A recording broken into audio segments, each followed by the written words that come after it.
आणि दलित महासंघाने चिपळूणच्या साहित्य संमेलनावरती मोठा मोर्चा नेला होता, परंतु पोलिसांनी संमेलनाच्या स्थळापासून काही किलोमीटरवरतीच हा मोर्चा रोखून धरला। त्यानंतर दलित महासंघाच्या शिष्टमंडळाने संमेलनाचे अध्यक्ष नागनाथ कोतापल्ले यांची भेट घेतली। साहित्य संमेलनाला सरकार 25 लाखांचा निधी का देतं, मग दलित विद्रोही साहित्याला निधी का मिळत नाही असा सवाल दलित महासंघाने उपस्थित केला। त्यावर समारोपाच्या भाषणात याविषयीच्या भावना मांडण्याचं आश्वासन नागनाथ कोतापल्ले यांनी दिलं आहे।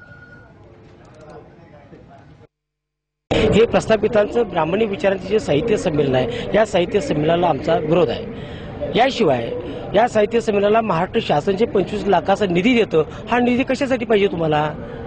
प्रत्येक आमदारांना 5-5 लाख रुपये द्यायचे, सर्वसामान्यांच्या जीवावरती चाललेली ही साहित्य संमेलन आम्हाला मान्य नाहीत। या साहित्य संमेलनाच्या माध्यमातून जे कोट्यावधी रुपयांची जी धुळधाण सुरू आहे, जो काही शाही थाट चालला आहे, हे शाही थाटाला आमचा या ठिकाणी दलित महासंघाच्या वतीने विरोध आहे।